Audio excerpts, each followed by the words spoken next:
this world, but we're not of this world. We're meant for so much more. So let them have this world. We live for eternal life. Save as many All as right, you welcome. This is Truth, Culture, Life, and we're joined today by a very special guest, Pat McCaskey, who is the vice president with the Chicago Bears. Pat, can you hear me? I can hear you very well, Royce. Thank you. And yeah, before we hit record, I was asking you what your preferred title was, and what is your preferred title with the Chicago Bears? Foot washer. And so as a Catholic, I get what that means, but what's the significance of foot washer? I mean, it's a humble title, obviously. Do you actually wash people's feet there? Not actually, no, but in spirit.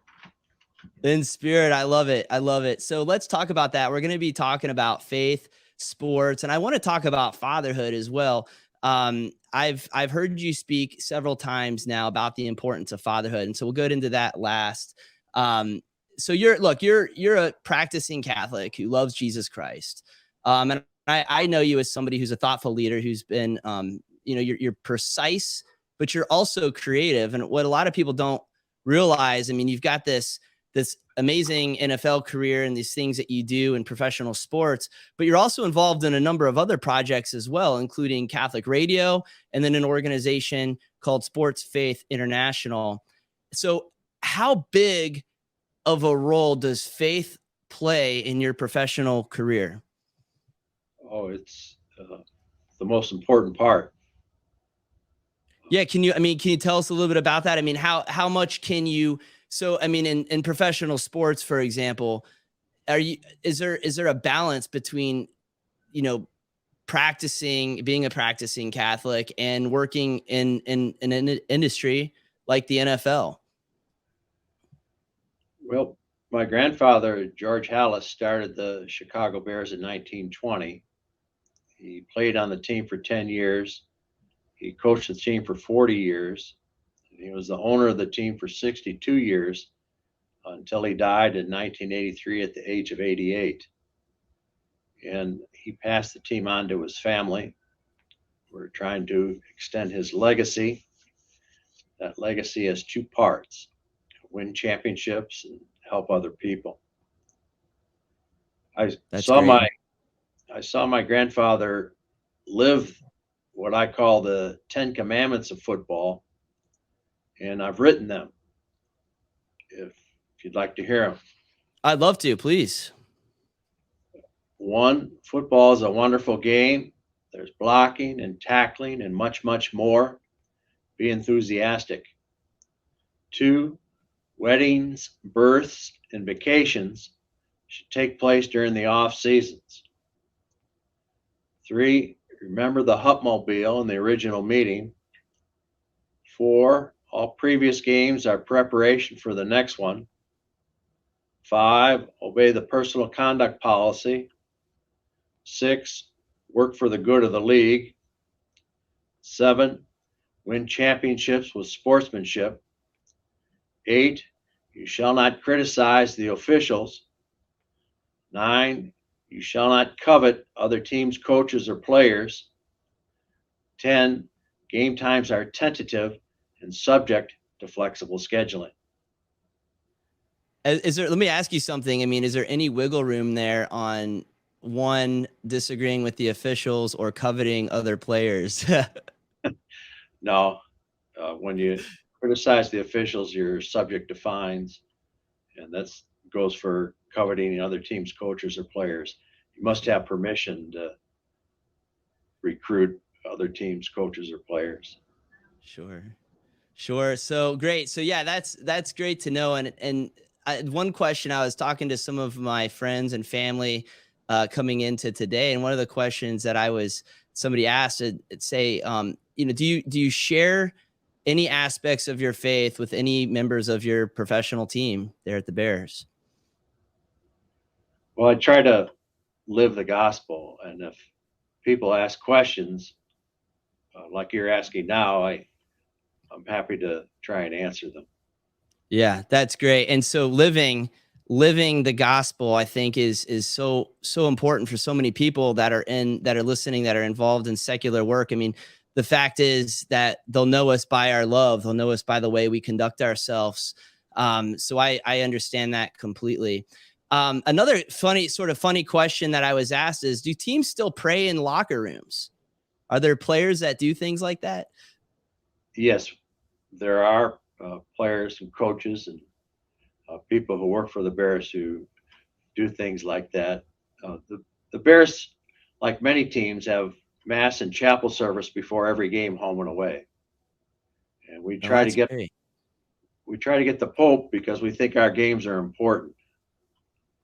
We offer $100 and 2 tickets, but the Pope probably doesn't know who to bring. So we have to make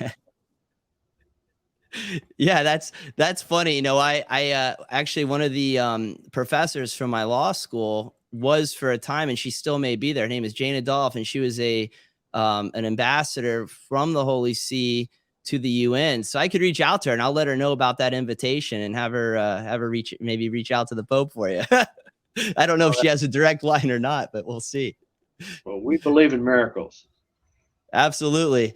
Absolutely we do. So let's talk then a little bit about sports. Obviously, you have a big name and legacy in the NFL. You also have a unique perspective as an insider in terms of how winning teams are made. Here's a question I haven't heard asked too much in the world of professional sports. I mean, so much emphasis is placed on players and the teams itself, but how big of a role does staff and the front office have in creating a winning team?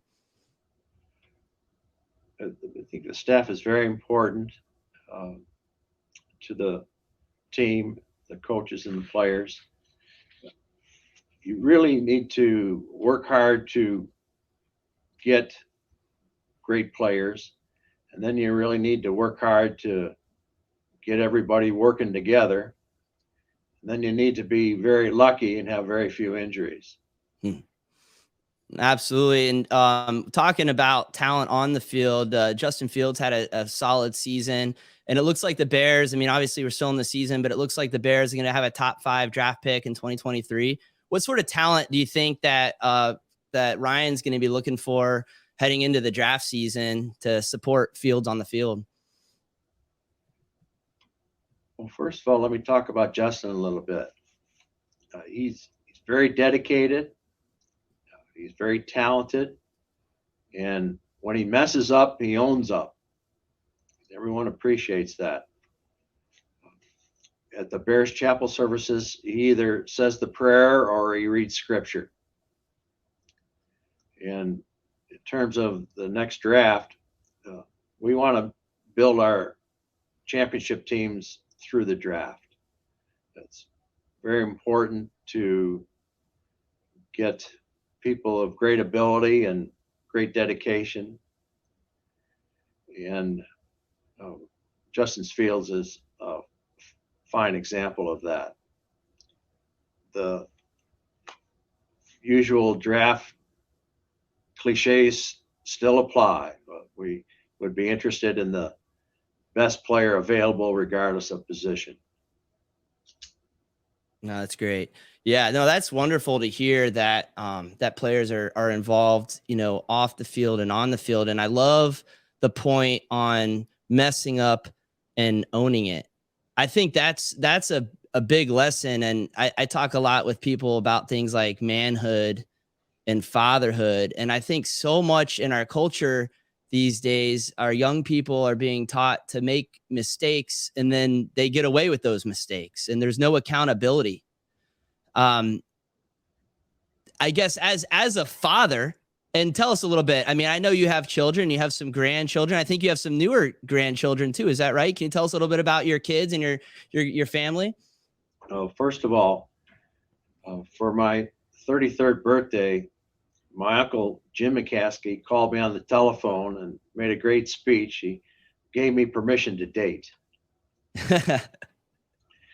After 9 months of prayer, I met Gretchen Wagle through mutual friends on Super Bowl Sunday, 1983.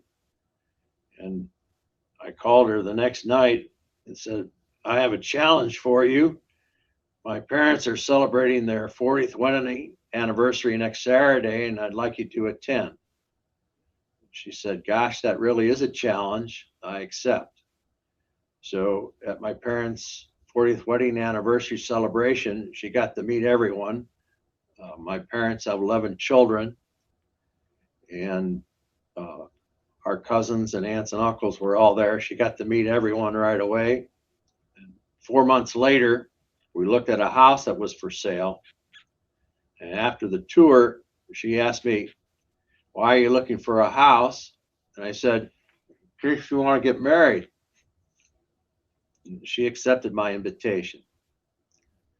We got married with a priest and a minister. I grew up with Don Nevins. We used to serve Mass together, and he became a priest, and he was the priest at our wedding. And we knew Pastor Wayne Gordon through mutual friends in the Fellowship for Christian Athletes. And my wife and Gordy had gone to Wheaton College together, and he was the minister at our wedding. So we had a priest and a minister. And as I stood before both of them at the wedding, I thought, this is how it's going to be on the day of judgment. I better be a loving husband. And our first son, Ed, was born exactly 9 months after the Bears won Super Bowl 20. He reported 2 days early. We felt that showed good initiative. Our sons are named after my father and his brothers in the same birth order, Ed, Tom, and Jim. And after they graduated from college, they ran away from home. My plan was for them to get married and have children, and we'd all live in the same house together like the Waltons. But they had other ideas, and we respect that. If we had been blessed with a daughter, her name would have been Grace. And my son had remembered that, and his firstborn daughter's name is Grace. When Ed and Elizabeth had been dating for a month, Ed said to her, "Just so you know, if I ever have a son, he'll be named after my father." And so I have a namesake grandson who is 6 years old. And Ed has two other daughters, Charlotte and Violet. My son Jim and his wife Emily have two daughters, Madeline and Claire. So we've been blessed with 3 sons and 6 grandchildren so far. That's beautiful. Yeah, I think that's that legacy as a father and as a grandfather. I mean, that might be your greatest legacy yet, because those kids, and they're going to go on and do great things with their lives as well. So leading into that, what's the best advice you could give to young dads out there trying to raise kids in this crazy world? If you have a specific thing, and the things I'm thinking about are, what emphasis do you place on aspects of parenting, like prayers, discipline, sports, education? Where do you place your emphasis? Or is there any advice you can give? When I was a young father, my priority when I came home from work was to untie my wife and give her as much relief as possible. When she was upset because the house was messy, I said, "This is a home, not a museum." And then I started to help her clean up. When my wife and I do our chores together, we're like Torville and Dean. They were a very dramatic figure skating pair in the Olympics. And we have a division of labor. She's the cook and the shopper. I'm the dishwasher, the garbage man. And I insist on doing the dishes because I want them done right. And if you know the dishwasher's mission statement, you're allowed to help gather dishes for me to load into the dishwasher. The dishwasher's mission statement is bring order out of chaos. I gotta ask you something about this. I've gotten into heated arguments before. First of all, I love everything about, relieving your wife and making sure that that there's some chores, obviously, for kids to do around the house. The dishwasher, Does silverware go in the dishwasher handle up or handle down? Oh, And if you get this right, if you get this right in terms of me agreeing with you, you're going to hear an applause in the background. And if you get it wrong, there's going to be crickets. this is the first time I've ever had that question. I've always put the knives and forks and spoons down. Yeah. All right. Right. I mean, it makes sense because if there's anything left over, it kind of runs off. I don't know. I always have that. Well, I have the handle up. Is that what you're saying? You have the handle up, or do we? Because I think that's what you said. Handle up. Handle up. Handle up. Right. Then you don't get stuck by a fork or a knife. Right. Okay. I'm going to call out my father-in-law here, who I love dearly. He comes over sometimes if I'm working. He'll do the dishes. And he always has the sharp part of the knife facing up, and I'm like, "Why are you going to kill somebody?" That sounds dangerous to me, but right. I hope you and your father can resolve this dispute. We're going to resolve it. I'm going to let him know that you're on my team on this one. And so that might balance it out here. Let's talk a little bit, if we could. Can we talk a little bit about Sports Faith International? Yes. Sports Faith recognizes people who are successful in sports while leading exemplary lives. We honor athletes, coaches, and teams, high school, college, and professional athletes, coaches, and teams on Pentecost Vigil. We have. I'm gonna share the screen. Hold on, Pat. I'm gonna pull up the website for our people watching, and here we go. This is your homepage. I don't know if you can see that on your screen. Yes, I can. Yeah, and so how did you get involved with Sports Faith International?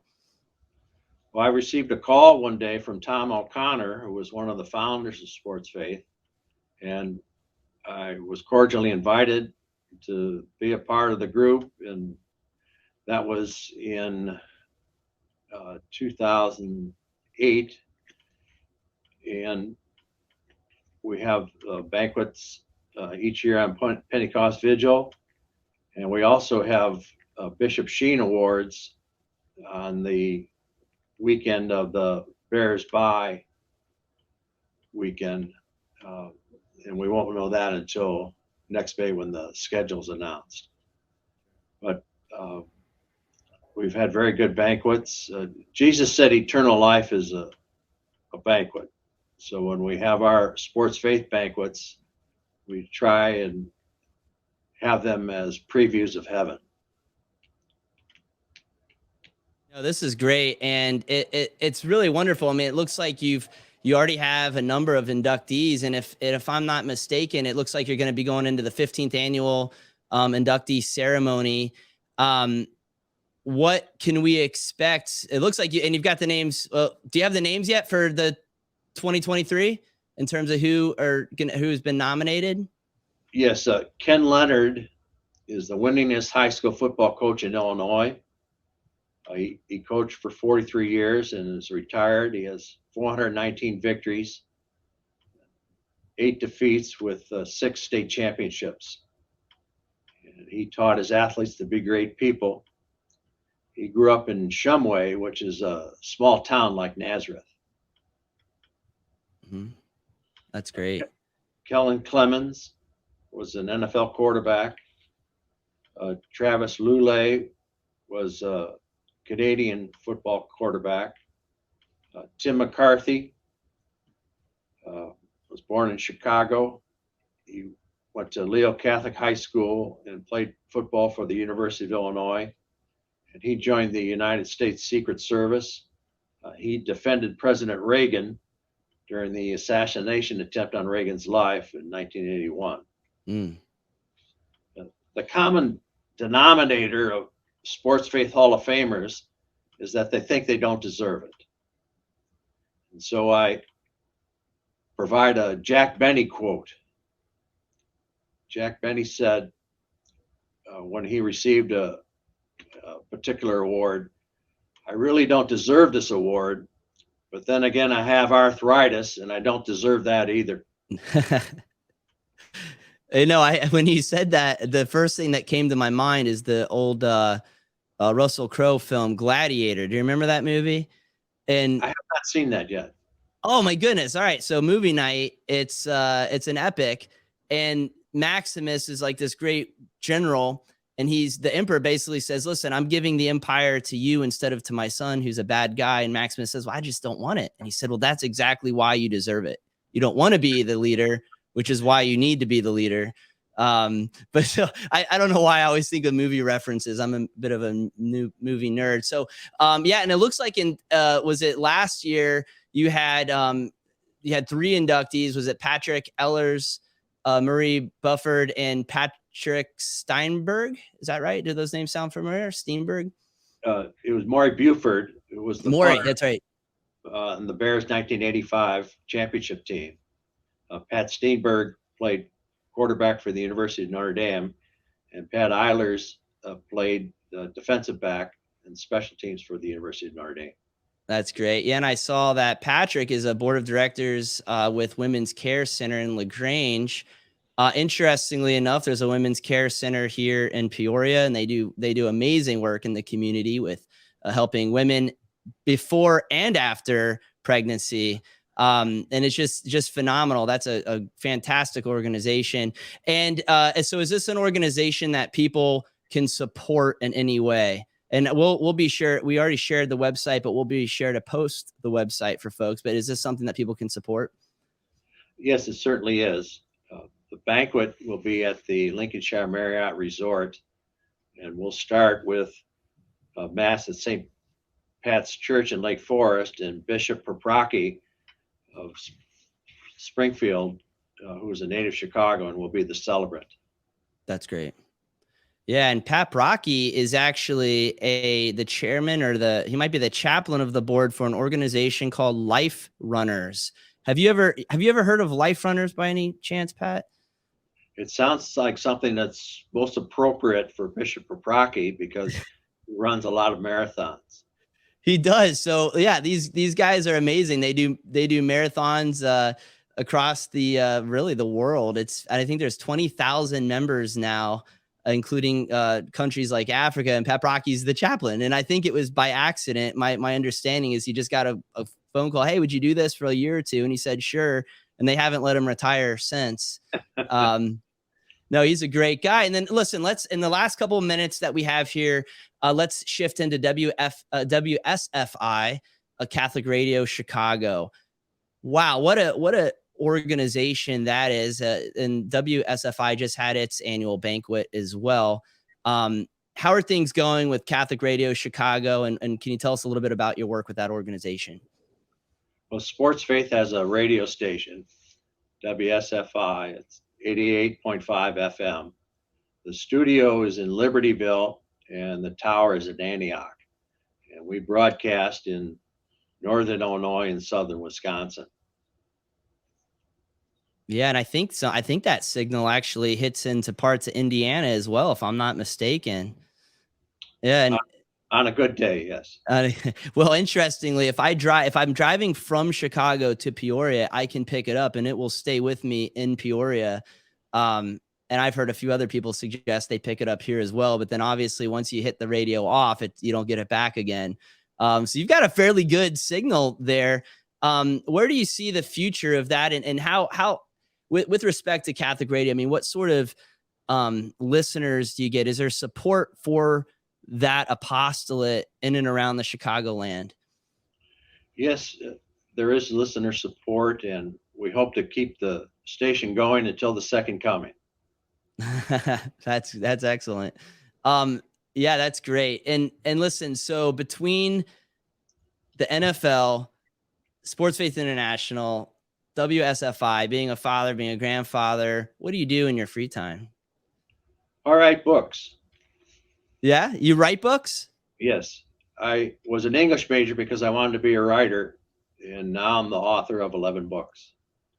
That's great. And are those books that people can find online and read? Yes. Yeah, and I have the distinct privilege, along with a number of other people, of receiving emails from you occasionally that have poems on the gospel. And go ahead. No, really, I honestly think you should release those as like a blog or something along those lines. I mean, you should put those out. They're great, and maybe along with the gospel reading for the day. well, thank you. I write a poem about the gospel for every day, 10 syllables in each line, including the title and the 14 lines.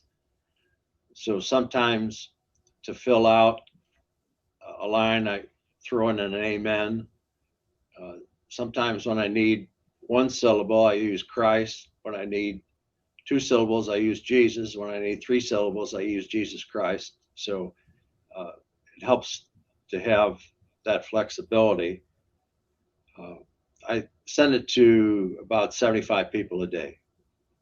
That's great. No, that's wonderful to see that, you know, somebody in your leadership position is able to sort of humble themselves in a way and reflect on the bigger meaning of life, which is certainly the spirit. I mean, we're here in the physical world, but the spiritual part of our life is huge as well.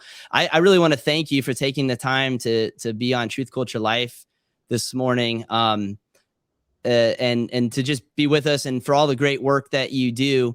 Again, if you had, I'll give you the final word. And I guess what I would like to do, again, we didn't talk as much about fatherhood as I had planned on, but again, if you leave us with any sort of fatherly advice for young men out there that are, you know, considering a career either in sports or a profession or whatever, what would your best advice be in terms of, you know, how they can conduct themselves? Well, here's a poem called Rebels with a Cause. It's human nature to rebel, so I wanted my sons to rebel against something that was superfluous. I insisted that they get something on their feet. I did not want them to be barefoot. I did not want them to wear hats in the house. When my son Ed turned 21, I explained the situation to him on the condition that he not tell his brothers Tom and Jim. When my son Tom turned 21, I explained the situation to him on the condition that he not tell his brother Jim. When my son Jim turned 21, I explained the situation to him and said that he was free to discuss it with his brothers Ed and Tom. That's great. No, that's beautiful. I appreciate that.